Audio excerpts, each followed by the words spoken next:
ලෙඩෙක් බලන්න ගියා.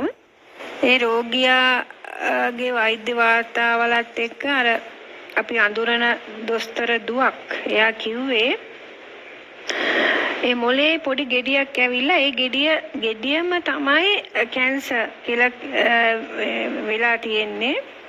ඉතින් මේකට වෛද්‍ය විද්‍යාව පැත්තෙන් බෙහෙත් නැහැ, ප්‍රතිකාර නැහැ කියලා. ඉතින් ඒ රෝගියා කොහොම හරි එයාගේ ඔළුව කපලා ඔපරේෂන් කරලා දැන් එයා හොඳට හුස්ම වැටෙනවා. හිටපු ගමන් චුට්ටක් ඇඟ හොල්ලනවා. ඒ ඇරෙන්න එයාට අපි කතා කරනකොට ප්‍රතිචාර දක්වන්නේ නැහැ. ඇස් අරින්නේ නැහැ. ඇස් පිල්ලම් ගහන්නේ මොකුත් නැහැ. ඉතින් එයාට බටේකින් තමයි කැඳ දියරේට හදලා පෙරලා දානවා කියන්නේ බටේකින්. හැබැයි බඩේලිය කියන්නේ මල පහ පිට වෙනවා. දැන් කැඳ හින්දා දියරේට පිට වෙනවා. මූත්‍රාත් පිට වෙනවලු. ඒවට බට දාලා එහෙම තියනවා කියලා කියන්නේ. ඉතින් ඉඳගෙන ඉන්න එහෙම එයාට බෑ කියලා. ඉඳගෙන ඉන්නවල හේන්ති කරලා තිබ්බොත් එහෙම්ම ඉන්නවලු. නැතු එයාට හිතාමතා ඉඳගෙන ඉන්න බෑ. එහෙම පුළුවන් කමක් නැහැ. ඉතින් අර බැලූ බැල්මට පේන්නේ නිකන් මොලෙන් කයට සංඥා දෙන්නේ නැහැ කියලා. කයේ තියෙන අතපය එහෙම කන් දෙක ඇස් දෙක ඒවට මොලෙන් පණිවිඩ දෙන්නේ නැහැ වගේ තමයි පේන්නේ. දැන් මට තියෙන ගැටලුව මෙයා තරුණ කෙනෙක්, එච්චර වයස නැහැ. මං ඉතින් ලෙඩා දිහා බලාගෙන කල්පනා කරේ දැන් මේ ලෙඩාට සංස්කාර තියනවද, සිතුවිලි තියනවද, ඒතර කල්පනා කියන ඒවා තියනවද?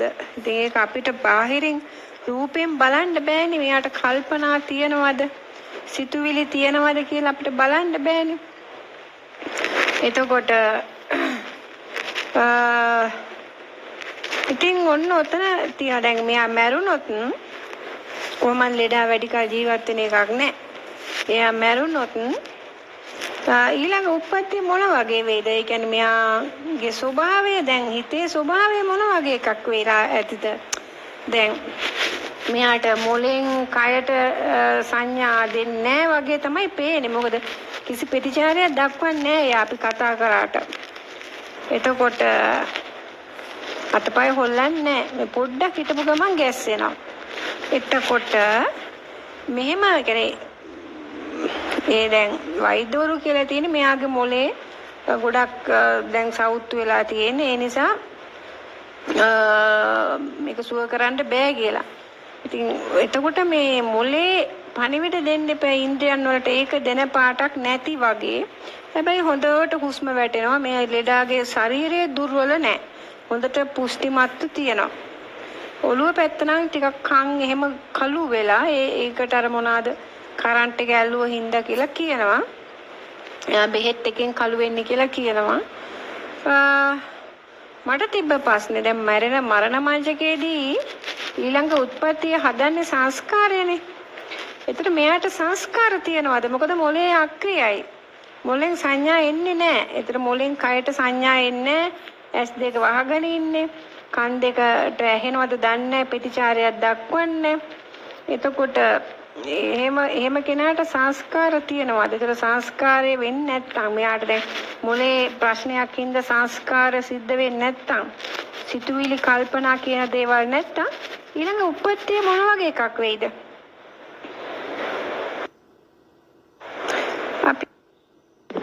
මෑනියෝ ඔකට කියන්නේ locked in syndrome කියලා. ඒ කියන්නේ දැන් අපි අපේ මොලේ ගත්තම අපේ මොලේ මේ එක ස්ථාන ගොඩක් තියෙනවානේ. ඔය සංස්කාර කියලා කියන්නේ අපේ emotions, ඊට පස්සේ අපේ දුක, සතුට, අපිට එන සිතුවිලි, අපේ මානය, අපිට තරහ යන්නේ ඔය සේරම කියන ඒ සිතුවිලි කියන දේවල් තියෙන්නේ limbic system කියලා එකක. ඒක දැන් අපි මොලේ ගත්තම ඒ මොලේ අපි හරස් කඩකට කැපුවොත් ඒකේ මැදක තමයි ඔය සංස්කාර කියලා බුද්ධඝමයේ කියන එක සයන්ටිෆිකලි තියෙන්නේ. ඒකට කියන්නේ හිපෝකැම්පස් මතකය රැඳෙන තැන, ලිම්බික් සිස්ටම් අපේ දුක සතුට සිතුවිලි රැඳෙන තැන. එතකොට දැන් සාමාන්‍යයෙන් ඔය ලිම්බික් සිස්ටම් කියන එක ගොඩක් වෙලාවට මිනිස්සුන්ගේ අක්‍රිය වෙන්නේ නැහැ. මිනිස්සුන්ගේ මේ අක්‍රිය වෙන්නේ මේ අර දැන් මොලේ තව තැනක් තියෙනවා. දැන් ඔය ලිම්බික් සිස්ටම් කියන්නේ ඔය සංස්කාර පැත්ත. ඊළඟට මොලේ තව එකක් තියෙනවා රෙටිකියුලර් ඇක්ටිවේටිං සිස්ටම් කියලා. අන්න ඒකෙන් කරන්නේ අපේ ශ්වාසන පද්ධතිය. ඒ කියන්නේ අපේ හුස්ම වැටෙන තැනට සිග්නල් එක යවනවා. ඊළඟට අපේ හදවතට සිග්නල් එක යවනවා. අපේ වකුගඩු වලට සිග්නල් යවනවා. ඒ වගේ මොලේ හරහා අපේ ඇඟේ තියෙන අනිත් අවයව පාලනය කරනවා. අන්න ඒ පාලනය කරන කොටසක් මොලේ වෙනම තියෙනවා. එතකොට ඔය ස්ට්‍රෝක් හැදෙනකොට ඒ ස්ට්‍රෝක් වල එක්තරා කොටසකදී ලොක්ටින් සින්ඩ්‍රෝම් කියලා එකක් එනවා. ඒකෙදි මොලේ විසින් අර අපේ ඇඟේ අතපය ඒවා හොලවන්න දෙන සිග්නල් එක දෙන පැත්ත තමයි બ્લોක් වෙලා තියෙන්නේ. ඒ වුණාට අර ලිම්බික් සිස්ටම් කියන එක වැඩ. මෑනියෝ හිතන්න ඔය ලෙඩේ තියෙන ලෙඩ්ඩු අපිට එළියෙන් පේනකොට එයාලා මුකුත්ම මේ කතා බහ කරන්නේ නැහැ. එහෙම ඉන්නවා. ඒ වුණාට එයාලට හැඟීම් දැනෙනවා. දැන් අපි අපි හිතමු මේ වගේ ලෙඩෙකුට ඕක හොඳටම පරීක්ෂණ කරලා තියෙනවා. දැන් ওই වගේ ලොක්ටින් සින්ඩ්‍රෝම් තියෙන ලෙඩෙක් ගාවට ගිහිල්ලා අපි හිතන්නේ ලෙඩාට මුකුත් තේරෙන්නේ නැහැ කියලානේ. එතකොට අපි එතෙන්ට ගිහිල්ලා ඒ ලෙඩාට ගොඩාක් හොඳ දේවල් කිව්වොත් අනේ මෙයා ඉස්සර මෙහෙම පින්කම් කරලා තියෙන හොඳ කෙනෙක්නේ, හොඳ තැනකට යයිනේ. අපි එහෙම කියනකොට අපි ඒ වෙලාවේ අපේ යාගේ මේ EEG පරීක්ෂණයක් කරොත් එයාගේ මොලේ සිග්නල් අර එයාගේ හાર્ට් එකේ සතුට පැත්තට තමයි කිමිකල් වැඩෙන්නේ. අපි ගිහිල්ලා අනිත් පැත්තට ඌට බැන්නොත් එහෙම අපෝ මේ මනුස්සයා නරක විදිහටමයි හිතේ හොඳ නෑ කියලා. එතකොට ඒ වෙලාවට අපිට එළියෙන් පේනුන්නේ නැති වුණාට එයාගේ මොලේ කිමිකල් දුක පැත්තට යන්නේ. එතකොට ඒක ඔප්පු කරලා පෙන්නලා තියෙනවා. ඒ කියන්නේ එයාට හැඟීම් දැනීම් තියෙනවා. එතකොට බුද්ධඝම පැත්තෙන් මං හිතන්නේ සංස්කාර කියන එක මේ මිනිස්සයාට තියෙනවා. ඒක තිබ්බට අපිට ඒක එළියට පේන්නේ නැහැ. සමහර ලොක්ටින් සින්ඩ්‍රෝම් එකේ එක කොටස් තියෙනවා. සමහරුන්ගේ ඇස් උඩ යට යනවා. ඇස් විතරයි වැඩ කරන්නේ. ඇඟේ හැම තැනක්ම ලොක් වෙලා. ඇස් විතරයි මේ මිනිස්සයාගේ වැඩ කරන්නේ. තවත් සමහරුන්ගේ ඇඟේ හැම තැනම ලොක් වෙලා ඇස් අරින්නෙත් නැහැ. උගේ උඩ බලාගෙන ඉන්නවා. ඒ මාර එක මොලේ બ્લોක් වෙන තැනින් තැනට ඒක වෙනස් වෙනවා. ඊළඟට ලිම්බික් සිස්ටම් කියන කැලලට මුකුත් වෙලා නැහැ. මේ ඔක කතන්දරේ තියෙන්නේ ওই ලිම්බික් සිස්ටම් කියන එක ගැන ගොඩක් පරීක්ෂණ කරලා නැහැ ලෝකේ. ඒක පරීක්ෂණ කරන්න ඒක මිලිමීටර් ගානක ගොඩක් චූටි කොටසක්. ඒ හිපෝකැම්පස් කියන එක අර අපි කියන්නේ සී හෝස් කෙනෙක්ගේ හැඩේ තියෙන එකට. මම අම්මට ඔය මේ හරස් කඩේ පින්තූර යවලා තියෙනවා. ඉස්සර මම ඔය ඇනටමි පාඩම් කරද්දි මම අම්මට ඒකේ පින්තූර යවුවා. මේ ඔය සී හෝස් කියන්නේ අශ්ව සී හෝස් කියලා කියන්නේ මුහුදු අශ්වයා කියලා අර සතෙක් ඉන්නේ මේ මුහුදේ. අන්න එයාගේ හැඩයට තමයි ඔය හිපෝකැම්පස් කියන එක මොලේ පිහිටලා තියෙන්නේ. අන්න ඒකෙන් තමයි ඔය අපේ මතකය ඊට පස්සේ අපේ මතකයත් සතුටු මතකයද දුක මතකයද ඒ හැමදේම මොලෙන් ස්ටෝර් කරන කොටසක් තියෙනවා. ඒක ගැන වෛද්‍යානුකූලව ගොඩාක් රිසර්ච් කරලා අඩුයි. ඒකට හේතුව ඒක ස්ටඩි කරන්න මිනිහා මැරුණට පස්සේ බෑනේ. ජීවත් වෙන මිනිස්සෙක්ගෙම පරීක්ෂණ කරන්න ඕන. ඉතින් වෛද්‍ය විද්‍යාවට අනුව එතිකලි ජීවත් වෙලා ඉන්න මිනිස්සුන්ට පරීක්ෂණ කරන්න තහනන්නේ. එතකොට ඒ නිසා ඒකේ පරීක්ෂණ වෙන්නේ නැහැ. ඉතින් අර බුදුහාමුදුරුවෝ වගේ ඒක අර විද්‍යාවයෙන් දකින්නකොට පරීක්ෂණ කරනවා මිසක වෛද්‍ය විද්‍යාවේ සයන්ටිෆිකලි පරීක්ෂණ කරන්න අමාරුයි ලිම්බික් සිස්ටම් එක ගැන. එතකොට ඔය අපි දැන් පාඩම් කරන්නේ මීයාගේ සහ වඳුරාගෙන් කරපු පරීක්ෂණ. ඒ වයින් තමයි අපි කියන්නේ ඔය ලිම්බික් සිස්ටම් ගැන. ඔය ගෝරිල්ලා කෙනෙක් ඉන්නවා. ඒ ගෝරිල්ලාගේ ඔය ලිම්බික් සිස්ටම් කියන තැනට අපි එක ඉලෙක්ට්‍රෝඩ වලින් වෙනස් සිග්නල් ලබා දෙනකොට එයා එකපාරට තරහ ගන්නවලු. ඒ ගෝරිල්ලාට රාගී සිතුවිලි මතුවෙනවලු. ඒ ගෝරිල්ලාගේ සම්පූර්ණ ක්‍රියාවලිය සහ හිතන පතන විදිහ ඉලෙක්ට්‍රෝඩ වලින් බාහිරව ලිම්බික් සිස්ටම් කියන තැන මේ උත්තේජනය කළා ඒ සතාගේ හැසිරීම අපි වෙනස් කරනවා. ඒ වගේ පරීක්ෂණ තමයි කරලා තියෙන්නේ. ඒ ගෝරිල්ලා මීයෝ ඇරුණම මිනිස්සුන්ට ඕවා කරලා නැහැ. ජීවත් වෙද්දී ඒක කරන්න බැරි නිසා. ඒක ඉතින් රිසර්ච් කරනවා ඇති පිට රටවල් වල.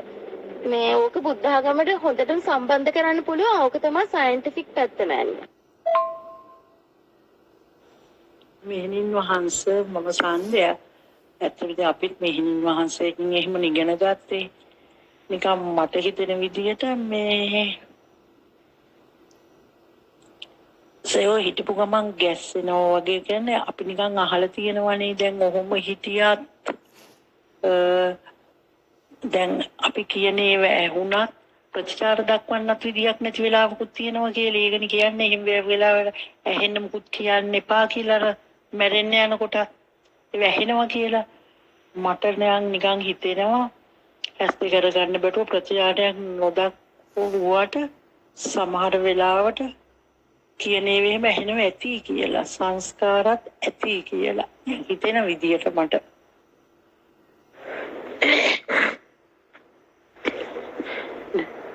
ගෲප් එකේ ඉන්න මෙහෙණින් වහන්සේලාට සහ අනිකුත් අපේ ගිහි වශයෙන් ඉන්න කල්යාණ මිතුරියන්ටත් ඒ වගේම ස්වාමින් වහන්සේලා ඉන්නවා නම් ඒ සිළු දෙනාටමත් ඒ වගේම පුතාලා ඉන්නවා නම් මේ ගෲප් එකේ සිළු දෙනාටමත් මේ තිරුවන් සරණයි සුබ රාත්‍රියක් වේවා. මේ ගෲප් එකට දාලා තිබුණා මෙහෙණින් වහන්සේ කෙනෙක් කුයි තව ගිහි ડોක්ටර් කෙනෙක්ද දන්නේ නැහැ පොඩි සංවාදයක්. ඉතින් අර ලෙඩෙකුට මේ අර පිළිකය හැදිච්ච ලෙඩෙක් ගැන තමයි සඳහන් කරලා තිබුණේ.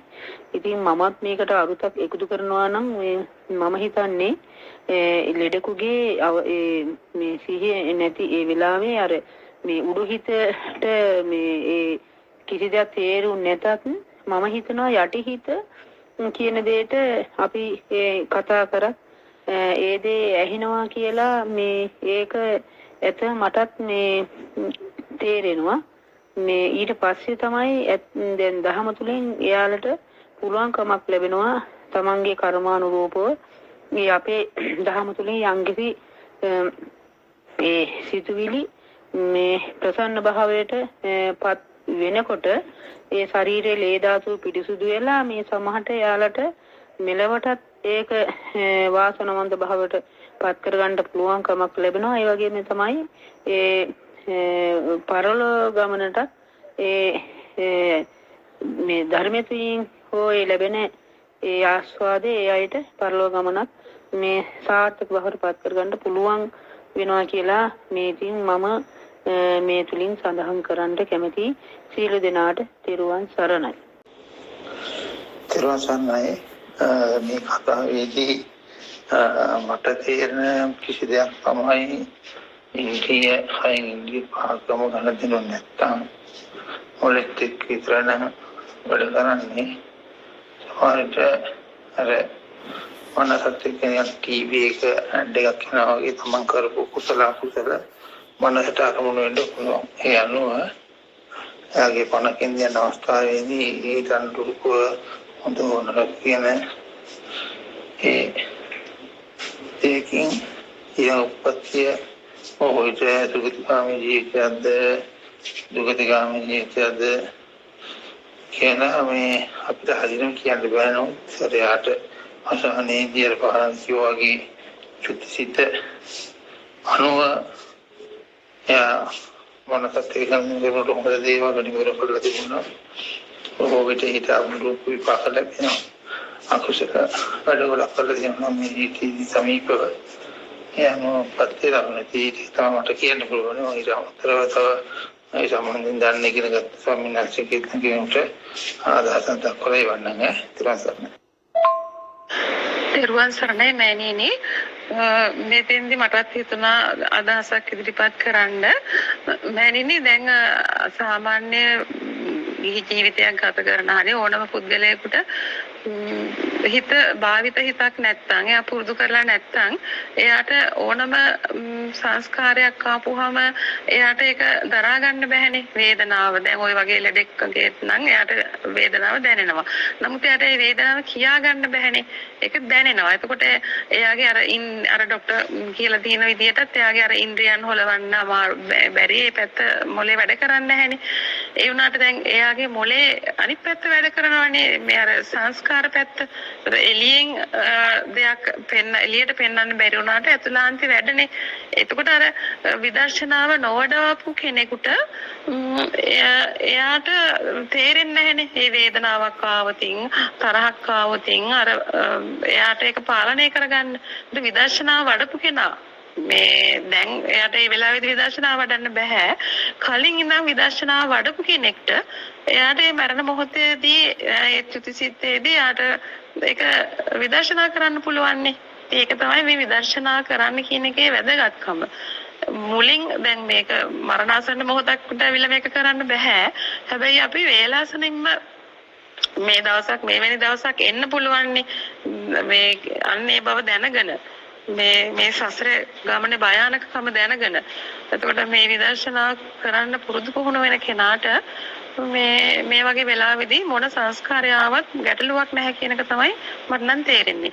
ඒ වගේම තමයි මේ කෙනෙක් නිින්දෙන් මැරුණත් සිහිය නැතුව මැරුණත් මැරෙන වෙලාවෙදී යාට සිහිය එනවා කියලානේ මම අහලා තියෙනවා එහෙම.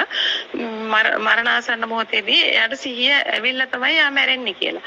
ඒ කියන්නේ ඒ වෙලාවෙත් යාට සංස්කාර වැඩනේ අතුලාන්තයෙන්. නිින්දෙන් කෑ ගැහුවේ නැතුණාට සමහර වෙලාවෙ නිින්දෙන් දඟලලා මැරලා තියෙන්නේ. එතකොට සංස්කාර ඇවිල්ලා තියෙනවනේ යාට. මේ අපි දන්න ගොඩක් අය ඉන්නවා එහෙම මේ බෙඩ් ෂීට් එක අකුලගෙන පොට්ටේ හපලා ඉරලා ඒ වගේ වේදනා විඳලා මැරලා තියෙනවා. එතකොට යාට සංස්කාර ඇවිල්ලා තියෙනවනේ එළියට මේ කතා කරලා කිව්වේ නැතුණාට. දැන් ඔය කොමේක හැදිච්ච අය වුණත් එළියෙන් මේ කියන දේවල් වලට ඒගොල්ලන්ගේ ඇස් වලින් කඳුළු වෙනවා. මොන ප්‍රතිචාර දක්වනවනේ. ඒ කියන්නේ අර ડોක්ටර් කියපු විදිහට අර සංස්කාර පැත්ත මොලේ මැරිලා නැහැ ඒක වැඩ කරනවා. ඒ තමයි මේ සසර ගෙනියන්න මේ කය හැඩගැහිලා තියෙන විදිහ. මම දකින විදිහ තමයි මෑණිනි ඒක. පෙරවන් සරණයි.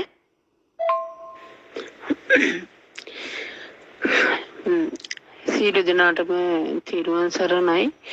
මේ මම මගේ ජීවිතේ මේ මහාන වෙලා අවුරුදු 30ක් විතර වෙනවා. ඉතින් මේ මම ගොඩාක් අත්දැකීම් ලැබලා තියෙනවා.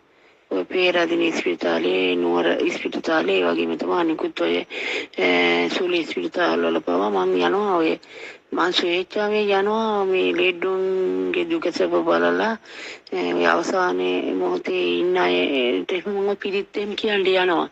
ඉතින් ගොඩාක් අයගේ මම හිත සකස් කරලා තියෙනවා. ඒ වගේම තමයි සමහරට ඔය ගෙවල් වල වුණත් ඔය අසාධ්‍ය තත්ත්වෙන් පස්සේ ඉන්න අයට වුණත් මම ගිහිල්ලා මේ පිළිත් එහෙම මේ කියනවා. ඉතින් මේ ළඟකදී මගේ ජීවිතේ මම හොඳටම අත්දැකපු දෙයක් තමයි අවුරුදු 97යි අම්මට.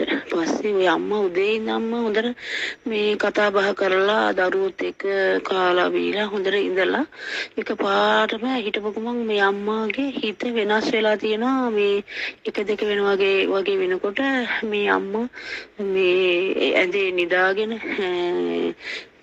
කොහමරි අර උදේ කතා කරපු කතා කිරිල්ල එයාගේ අඩු වෙන්න පටන් අරගෙන ඊට පස්සේ ටිකෙන් ටික පස්සේ මෙයාට අමාරු බව දරුවෝ දැනගෙන මට එයාලා කෝල් එකක් දීලා කතා කරා මෙහිමයි අපේ අම්මට අසාධ්‍යයි. ඉතින් මේ නිවාසේ ඇවිල්ලා අම්මට පිළිත් ටිකක් කියා ගමුද මොකද කියලා. ඒත් ඊට පස්සේ මම කීවා මේ හරි එහෙනම් මම ඒලා මං දානේ ගෙදරක හිටියේ. ඊට පස්සේ මං කිව්වා එහෙනම් අක්කේ අපි 3ට විතර අනේ අපි 6ට විතර පිරිත් කියමු කියලා මේ මං කිව්වා. එහෙනම් ඔයාලා එන්න ඕනේ මම එන්නම් කියලා. ඊට පස්සේ මම දැන් දානේ ඉවරලා මං ආරාමෙට ගියාට පස්සේ මට මතක් වුණා 6ට නෙවෙයි මං කල්ැතුම් ගිහිලා යමර පිටි ටිකක් කිව්වොත් හොඳයි කියලා හිතාන ඇත්තට මම මේ ගෙදෙට්ට ගියා. ගියාට පස්සේ දැන් ඉතින් මට අම්මා ළඟම පුටුවක් එහෙම හදලා තිබුණා. ආසනයක් පනවලා තිබ්බා. මං පස්සේ දැන් මම යනකොට අම්මා වේගෙන් හුස්ම ගන්නවා. සද්දය ඇහෙනවා. හොඳටම සද්දය ඇහෙනවා. ඒකෙල්ල මේ කට ආයගෙන තමයි එයා හුස්ම ගන්නෙ. ඒකෙල්ල ඒ සද්දේ මම පස්සේ පිරිත් ටික කියන්නේ යනකොට මේ අම්මා මේ සද්දේ ඩිංග අඩු වුණා. අඩු වෙලා ඒකල පිරිත් කියලා අවසාන වෙනකොටම මේ අර අම්මගේ තිබුණේ සද්දේ ඩිංගක්වත් නැති වුණා. කොහොමද සද්දය ආවේ නැහැ. ඊට පස්සේ මේ මං බලාන ඊට පස්සේ මම ඉස්සරහම අර අම්මා කට ආයලා මේ එයාගේ නිකන් අර දුමක් අර හඳුන් කුරක් ගහනකොට දුමක් යනවා වගේ මේ දුමක් යනවා දැක්ක. එච්චරයි මම දැක්ක. ඊට පස්සේ මම ඒ දරුවෝ ඒක බලාගෙන හිටියා. ඒක පොඩි අයට පවා වැටුණා. ඒ කියන්නේ එයාගේ පණ ගියා කියලා.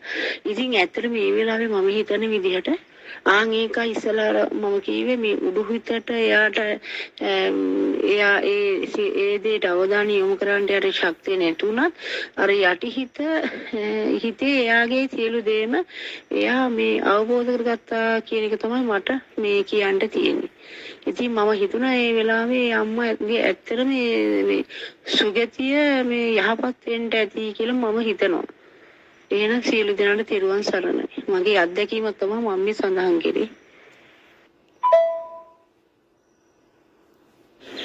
අපි මේ ලෙඩාගේ මේ තියෙන ගැටලුවත් එක්ක අපිට ආවේ ඊළඟ උත්පත්තිය නේද?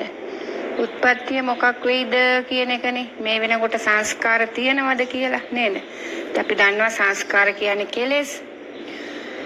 මගේ අදහස මෙන්න මෙහෙමයි. මට ආපු අදහස් දෙකක් ආවා. මම දෙකම දාන්නම්. දැන් අපි කියමුකෝ කොස් වරක හරි වැල හරි ගෙඩියකින් කොස් ඇටයක් අරන් අපි ගේ ඇතුලේ තියා ගන්නවා. අපි කියමුකෝ අපි පැත්තකින් තියලා තියනවා කියලා. ඉතින් මේක එහෙම තිබ්බා කියලා පැලවෙන්නේ නැහනේ නේද? අපි මේසයක් උඩින් තියලා තියෙනවා. එතකොට ඒ කොස් ඇටේ පැලවෙන්නේ නැහැ. හැබැයි ඒ කොස් ඇටේ පැලවෙන ප්‍රවණතාවයක් තියෙනවනේ. මේ කොස් ඇටේ පස් ගොඩකට වැටුනොත් ඒ පස් ගොඩ උඩ කොස් ඇටේ පැලවෙන්න පුළුවන්. ඒ පස් ගොඩට වතුර ටිකක් වැටුනොත් වැස්සක් ආවොත් පැලවෙන්න පුළුවන්. ඒ වගේ අර බීජ කියන එක. ආන්න ඒ වගේ ලෙඩෙක් තුලත් බීජය තියෙනවා. මොකද කෙලස් බීජය. එයා මේ වෙනකොට එකතු කරගත්ත සංස්කාර ගොඩක් සංඥා ගොඩක් තියෙනවා. එහෙම වුණාම දැන් මේ වෙනකොට යාට සංඥා සංස්කාර වැඩ කරන්නේ නැති වුණාට අර කලින් එකතු වෙච්ච ටික මෙමරියේ තියෙනවා. මේ වෙනකොට අපි කියමුකෝ මොලේ ප්‍රදේශයේ හිරිවට්ටලා ඔළුව පැත්ත හිරිවට්ටලා එයාට දැනෙන්නේ නැත්තම් ස්නායු බ්ලොක් කරලා නැත්තම් බ්ලොක් වෙලා එයාට ඇස් කන් නාසය දිව ශරීරය කියන ඒ ඉන්ද්‍රියන් වලට පණිවිඩ එන්නේ. ඒ වගේ තත්ත්වයක් වෙන්න පුළුවන් නේද? එතකොට දැන් තට්ටු කරත් එයාට දැනෙන්නේ නැහැ කියන්නේ ස්නායු වැඩ කරන්නේ නැහැ කියන එක. මොලෙන් එන සංඥා වැඩ කරන්නේ නැහැ. හැබැයි එයාගේ කලින් මීට අසනීප වෙන්න කලින් තිබ්බ සංඥා සංස්කාර ටික එකතු වෙලා තිබ්බ කෙලස් ටික පින් කුසල් දෙකම නේද මේ පව්පින් දෙකම එයාගේ මෙමරියේ තියෙනවා. ඒ කියන්නේ කොස් ඇටේ වගේ මේ අර පැලවීමක් වැඩි දියුණු වීමක් පේන්නේ නැහැ. වර්ධනය වීමක් පේන්නේ නැහැ. දැන් සුදුසු පරිසරය නැති නිසා මොකකින් හරි හානි වෙලා. හැබැයි අර කොස් ඇටේ විසිකරොත් පැලවෙනවා වගේ මෙයා ඊළඟ උත්පත්තියේදී ආය සංඥා සංස්කාර එන්න පටන් ගන්නවා. ඔය සංඥා සංස්කාර වේදනා නේද? වේදනා සංඥා සංස්කාර රූප වේදනා සංඥා සංස්කාර විඥානනේ. මගේ ආත්මය කොටගෙන සත්වයා ඉන්නේ. එතකොට රාතන් වහන්සේ තමයි මේ පංච උපාදානස්කන්ධයම මෙතන මම කියලා කෙනෙක් නැහැ කියලා මේ පංචස්කන්ධය තුල මම කියලා කෙනෙක් නැහැ. ස්කන්ධ පහක් තියෙන්නේ නැත්නම් ಜಾති පහක් ස්වභාවික නිර්මාණය වෙච්ච වර්ග පහක් තියෙන්නේ කියලා වෙන්කොට හඳුනා ගන්න. අනිත් ඔක්කොම අය අර කොස් ඇටේ වගේ කොතනද සුදුසු පරිසරය ලැබුණේ පැලුණා.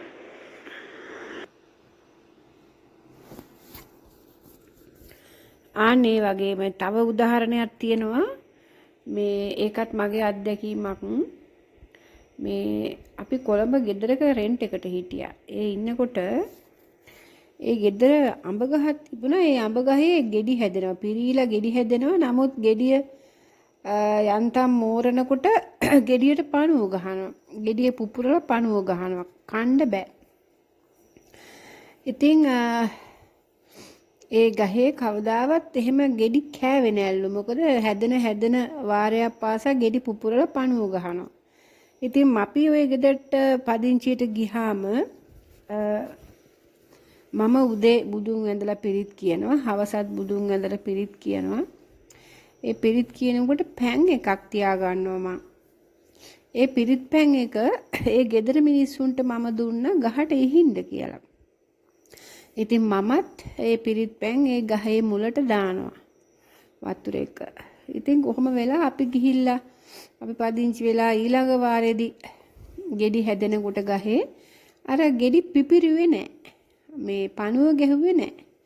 ඊට පස්සේ ගෙදර අයිති කට්ටිය කිව්වා නංගිලා මේ ගෙදරට ආවට පස්සේ මේ අඹ ගහේ ගෙඩි පිපිරුවේ නැහැ. පණුව ගැහුවේ නැහැ. මේ දක්වාම මේ ගහේ හැදිච්ච ගෙඩි කණ්ඩ බැරුව තිබ්බේ. මේ සැරේ විතරයි හොඳ කියලා. ඉතින් මම කිව්වා පිරිත් නිතර ගහට පිරිත් ඇහෙනවනේ. ඒකයි මේ පිරිත්වල ශබ්දෙට තමයි මේ ගහේ ගෙඩි මේ වගේ වෙනස් වුනේ කියලා. එතකොට ඒ ගෙදර දරුවෙක් හිටිය අවුරුදු 13ක විතර පුතේ. ඒ පුතා කිව්වා වෙන්න ඇති ඇන්ටි අපේ අම්මයි තාත්තයි ඇන්ටිලා එන්න කලින් හැමදාම රණ්ඩු වෙනවා.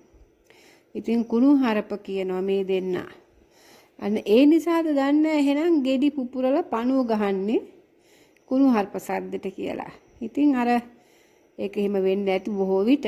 ඉතින් අර ශබ්ද තරංග මේ පණ නැති ගහක නේද විඥානයක් නැති මේ හැඟීම් දැනීම් නැති ගහකටත් මේ ශබ්ද තරංග වල බලපෑමක් ඇති වුණා නම් එතකොට පණ තියෙන මිනිස්සෙකු ගැන කීමට කතාද. ඒ නිසා මේ වගේ අර හැඟීම් දැනීම් නැති රෝගියෙකුට හුස්ම වැටෙනවා නම් එයාගේ වටේ පරිසරය අර වගේ හොඳ වචන අර ડોක්ටර් මුලින් කිව්වා වගේ එයා පෙර කරපු පිං තියෙනවා නම් එයාගේ ಗುಣ කතන ඒතර පිරිත් ශබ්ද නේද පිරිත් ටිකක් කියන එක එයා කරපු පිං මතක් කරන්නේ කර එයාට හිතසුව පිණිස පරිසරයක් සැකසුවා නම් අර ඒ ලෙඩා මිය ගියත් ඊළඟ උප්පත්තිය සුගතිගාමී වෙන්න බොහෝ සෙයින් ඉඩ තියෙනවා.